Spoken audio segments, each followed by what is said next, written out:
How much longer can the Royals go expecting MJ Melendez to bounce back? We'll dive into it next on Locked On Royals.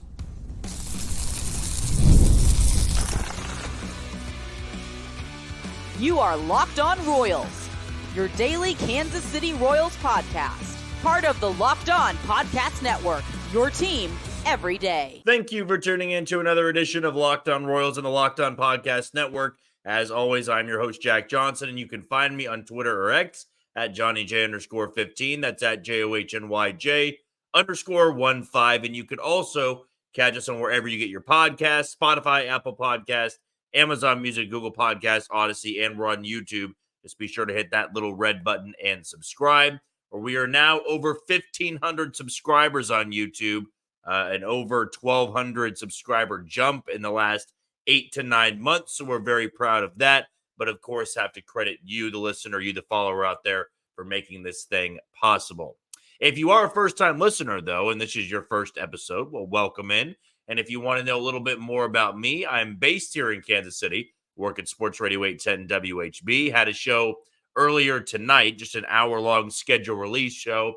So I did about 6 to 7 hours of radio, which is why I couldn't get the podcast out in a better time frame, a more timely manner. It's why I'm having to do it once again in the midnight hour here, hopefully trying to get this posted in at least the next hour and a half.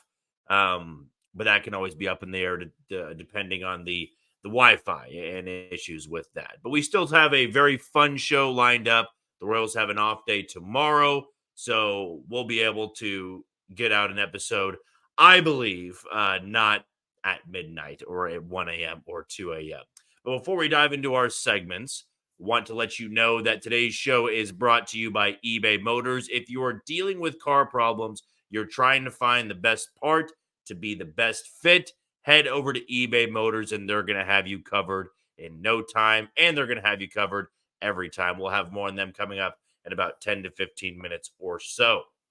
So, as for our segments today, of course, we're going to talk a little bit about the offensive struggles in one particular player who we already teased to open up the show. We're going to talk about a guy who's raking down in AAA Omaha. Can he be the fix? And lastly, want to do a little bit of an update on the American League Central. If there's any change of feeling I have towards some of the teams, if I feel like the Royals are still in a really good spot, which, spoiler alert, I believe they are through the first 45 games or so. Still very, very early, but there are things you can take away. But back to what we were teasing to opening up the show. I think a big reason why I've loved doing this podcast is, number one, top of the list, it's interacting with listeners. It's interacting with followers. The kind words you guys send me. I mean, I even had, people tell me on the latest episode that, I deserve the time off. We're going to have no episodes next week because I'll be on vacation. People are sending me such kind words about that. Look, I really appreciate all of that. I want myself to do better on getting these episodes out in a timely manner, but I still, every single time I do these, I get fired up. I get passionate about this stuff because I love talking about this baseball team, even after losses that may be frustrating. But a part of interacting with the listeners and the followers is that you get this sense of you know that person. You know which players they like, what memories they have of going to the game. It's fun. It's fun to interact with other Royals fans out there because I love the community. I love this fan base. I love how excited everybody gets for wins and how emotional you can get after losses, and the roller coaster it's been, and the roller coaster it's been for players. And a part of that relationship or figuring out listeners, and I never want to be in this stance. I don't ever want to come on this podcast and point the finger and say, I told you so. What I also want to make sure I do, if I am going to ever take that approach of, see, I was right about this player, I also need to be willing to admit when I overstepped or if I jumped the gun on early success. And I think everybody who's listened to this podcast long enough understands that in the offseason, I was a big MJ Melendez guy. I thought because of the second half because of what he did in spring training. He stayed healthy. I thought he'd be better defensively. That has been the case. But I thought offensively, this was going to be the breakout year. This was finally going to be it. And early on in the season, you had seen the signs of, oh, this really could be that middle of the bat lineup the Royals can count on. This can be that 5-hole hitter that you've been waiting for. And he's going to be a homegrown guy. You feel good about that. But since April 20th, I mean, MJ Melendez has been one of the league's worst hitters. And that to me is where I have to use this platform, use this episode to not give up on a player. Not going to do that. Not going to do that even after 45 games. And I know MJ Melendez was the talking point today for the Royals' struggles. I mean, not coming through in the 9th inning, not coming through multiple times in that series. I get it. You know, we go through each series kind of just on a whim, if you will. We kind of just pick and choose which guys are going to be the scapegoats, which guys are going to be put on a pedestal. But what MJ Melendez, which for a lot of the critics out there, a lot of the fans who were negative toward MJ Melendez, the big and obvious reason as to why they weren't a believer was that not they didn't like him personally. You probably didn't know him personally. It's just the numbers of he's never shown at the big league level that he can be a consistent bat. He's never done it. And I don't think I was naive in that, but I was more so looking at second half numbers. I was looking at what his projections could profile to. I thought the walk rate would be incredibly valuable for him. He's not even walking anymore. I mean, he is in a really awful slump, and he is nearly unplayable on the road. I mean, the unfortunate part for the development aspect is that we're getting to a point of this slump where if he's hitting late in the game and there's a lefty on the mound, they pinch hit Garrett Hampson for him. And that is something that is disappointing for my offseason pick of MJ Melendez being the most improved player. Now, let me also say this, because this was thrown my way a handful of times. I will be shocked if a roster move is made on Friday or before Friday. I'm not going to say never. I'm not going to go out there and say, oh, there's no chance that the Royals make a roster move. It could happen, right? I'm not the general manager. I'm not JJ Piccolo. But I will say this about MJ Melendez and why I think the Royals will have a longer leash there. There is nothing that MJ Melendez can accomplish in AAA that will benefit him at the big league level. Because MJ Melendez really has nothing to gain down there. I get there are people out there that say, oh, it's a reset. It's a confidence thing. You send him down there, he gets the timing down, and he starts seeing the ball find the outfield grass. He starts hitting for more power. Well, here's the thing. MJ Melendez has been in the bigs now for 3 years. He is seen all-star pitchers, Cy Young pitchers. He's been in the lineup every single day. Him going down and facing subpar talent and doing well against it is not going to help the confidence. And you risk the opposite of he goes down there, doesn't hit that well, and then he doesn't, fix the issues that we've all been harping on.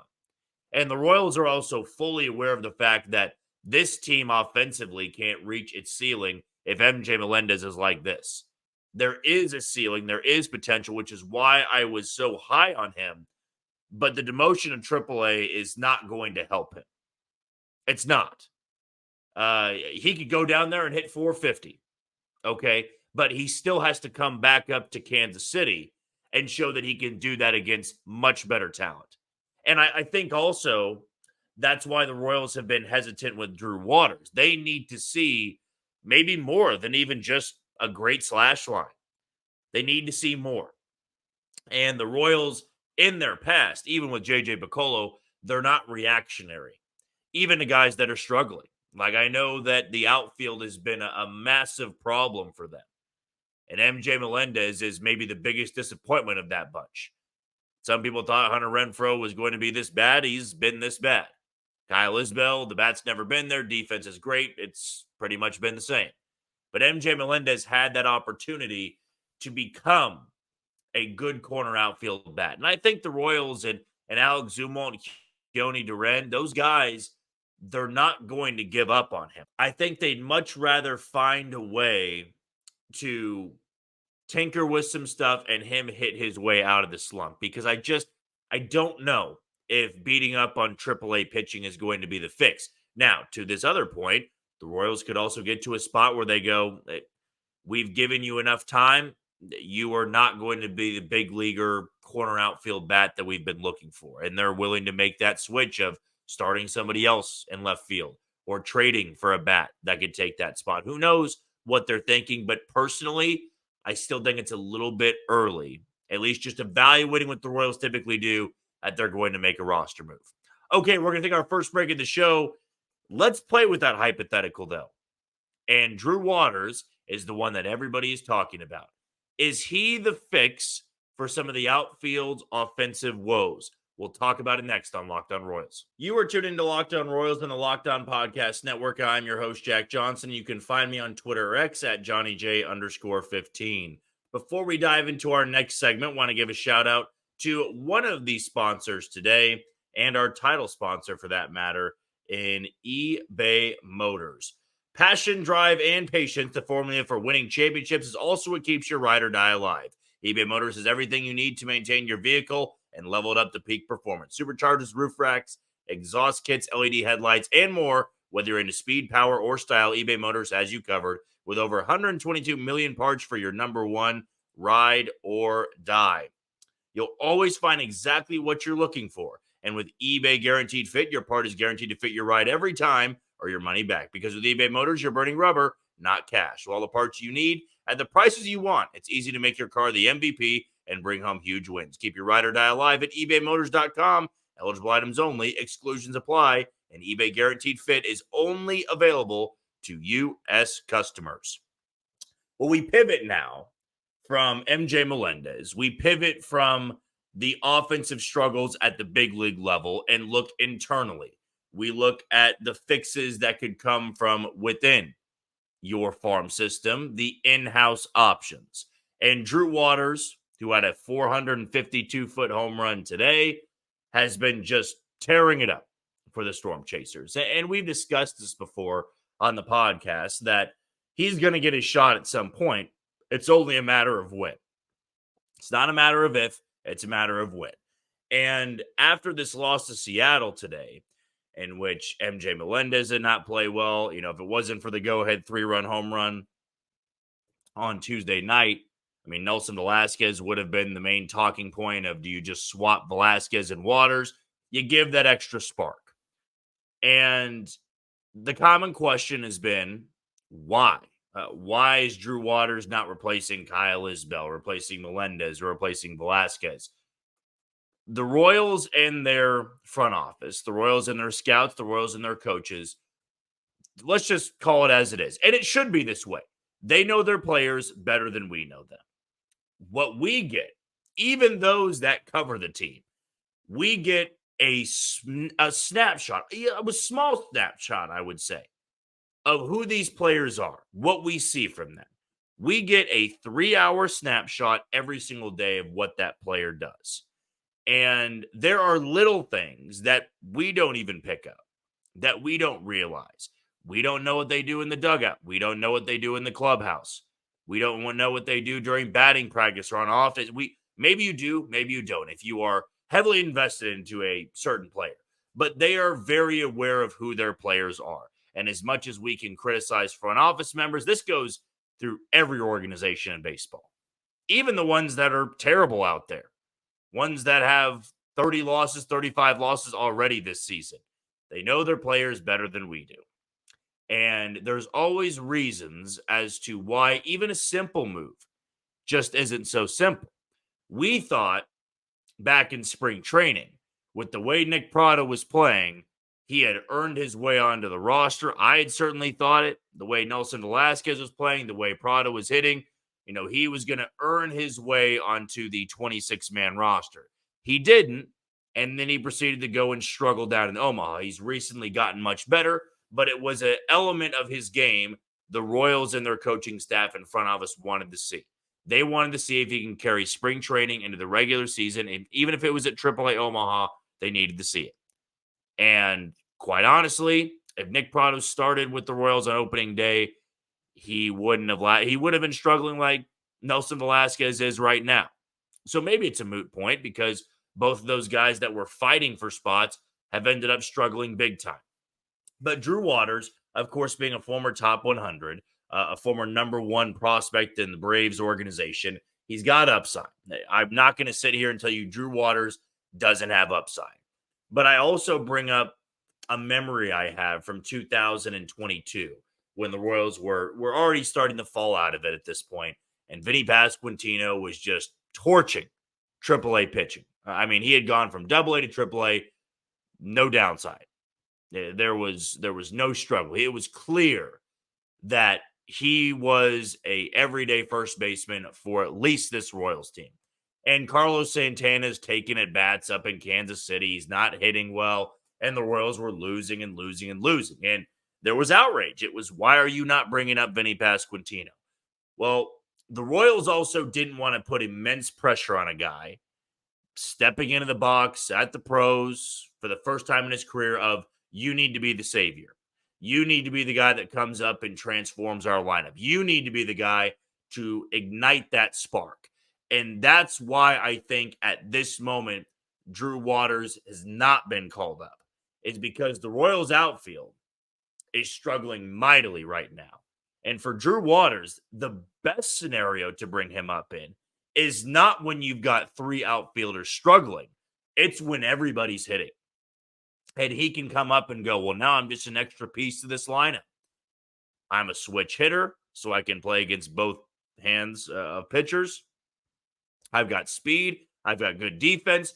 I am just like adding a 1.5 to 2 WAR player when I'm going well. No, I can do that for your team. And the Royals, I don't think, want to put Drew Waters. Again, I could be completely wrong, and this could be a totally useless segment in 48 hours. Maybe they do make that decision of, let's bring Drew Waters up now. He's forced his way to Kansas City, and these other guys aren't hitting. We need a spark. But I think the ideal way of bringing up a guy who you want to really start filtering into your lineup, you want it to be easy. You want it to be seamless of, this team is red hot. This team's offense is thriving. Let's add another guy who's been thriving down in AAA Omaha, because the fear you have is, well, if Drew Waters comes up and he struggles and he doesn't provide anything to this lineup, well, now you've exhausted your options and nobody in-house seems to be the right answer. And then maybe at that point you start looking through the trade outlet. I think Drew Waters is a talented player. It is undeniable the type of toolsy player that he is. There are still holes to his game. He swings and misses too much, but now his walk rate's in the double digits. His WRC plus is 30 to 35 points over league average. Now, the caveat here, if you will, it's AAA pitching. AAA pitching is always going to be different. You are getting has-beens. You are getting guys that simply can't cut it at the big league level. Or you're getting injured pitchers throwing in a rehab stint. You're not getting the best of the best. You're not going to be able to go from AAA where you're hitting 310, 315 and just seamlessly get back into the groove of things. I mean, there's a reason that the Royals haven't jumped the gun. They haven't just said, oh, Drew Waters through 20 games, he's hitting like he is. Let's bring him up to Kansas City. I think they would want the offense to play well, be playing well, the offense doing much better than it is right now, and then slide Drew Waters into that rotation, into that lineup, into that 5-man outfield, if you will. I do think he can provide a boost to this group, and if they call him up for this weekend series against Oakland, I think it gives the team a really good spark because it's new blood.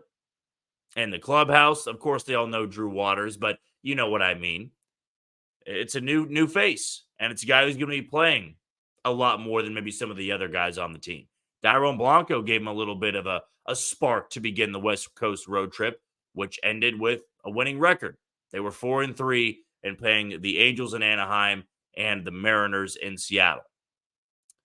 Again, I'll go back to the point of, it's not a matter of if Drew Waters is called up. It's just when at this point. He's showing that AAA pitching is really no match for him. Next step is the big league level and doing his best to spark this offense, to spark this outfield.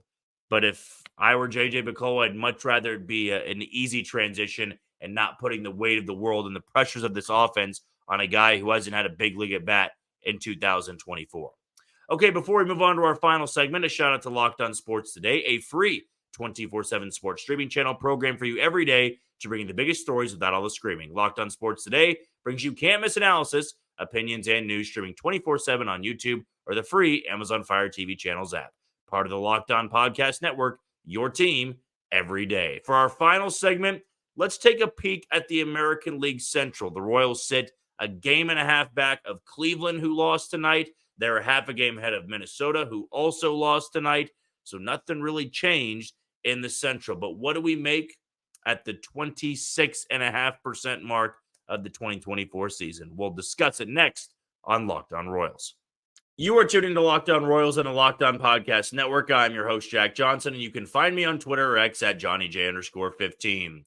For our final shout out, for our final sponsor, let's talk a little bit about PrizePicks. Spring training is over and baseball season is officially underway, so don't miss your chance to add your favorite players from the diamond in your PrizePicks entries. Whether it's strikeouts, RBIs, or first inning runs, take your pick of more or less and add them to your PrizePicks entries today. You can also get in on the playoff action and win up to 100 times your money on PrizePicks as you and the world's best players take the game to a new level during basketball's postseason.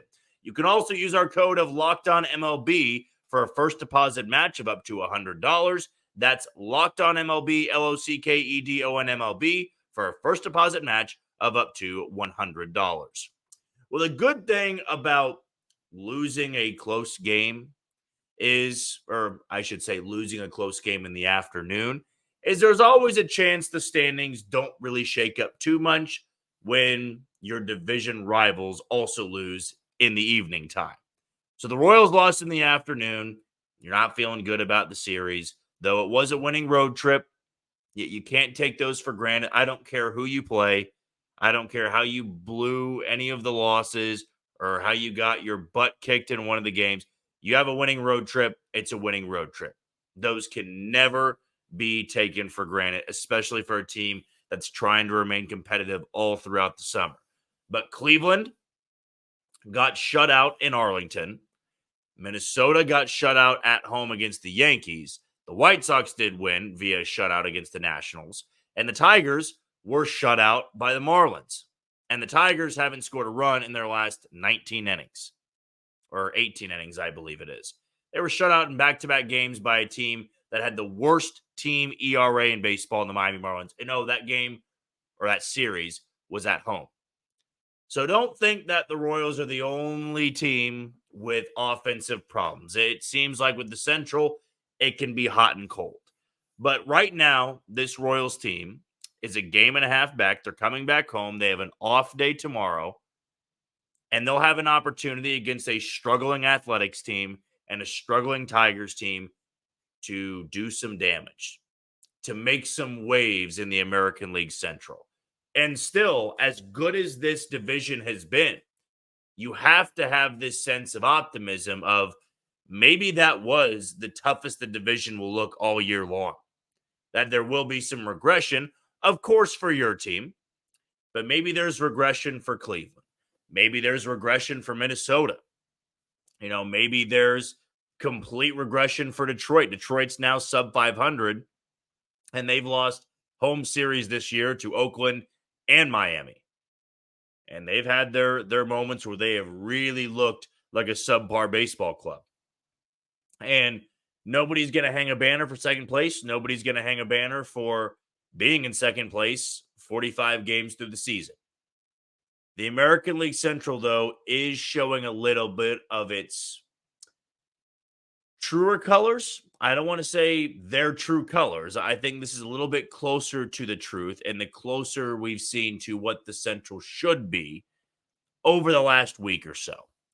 I don't think Cleveland was as good as what they were showing early on in the year. And then they lose 3 out of 4 to the White Sox. I don't think that Minnesota was as bad as they showed early on. I also don't think they're as good as winning 15 of 17. And then they play the Yankees, a team they notoriously struggle with. And the Yankees have taken the first 2 games of the series. It's going to be a wild June for Kansas City. If you haven't had the chance to look at the schedule, the Royals are going to get Cleveland. I believe they're going to get the Yankees. They're going to get the Dodgers. They're going to get Seattle. It's going to be a gauntlet. And in my opinion, the month of June is going to make or break the Kansas City Royals. So you hope that in the last 2 weeks of May, the Royals can build a little bit of a cushion where they're not going to have to go into the Bronx, so they're not going to have to go into LA and take a series. So they can just avoid a sweep. And so far this season, the Royals haven't been swept. If it wasn't for Nelson Velasquez on Tuesday night, I'm not sure that we can still say that. I think Seattle walks away with a sweep, and the offense would have had its issues in all 3 games of that set at T-Mobile Park. The American League Central, though, is bound to have some negative regression. That when they are playing the really hot teams, the teams that start to pick things up in June and July, you're going to see why this division wasn't going to go from one of the worst we had seen ever last year to maybe the most competitive. I mean, now we're kind of seeing that Detroit has kind of taken themselves out of the race. They're already 6 games back, might be 5.5 because Cleveland just lost, but they blinked. They had a bad 12 games and they're already 5.5 back. The Royals winning road trip. They haven't been swept. They haven't lost more than 3 games in a season so far.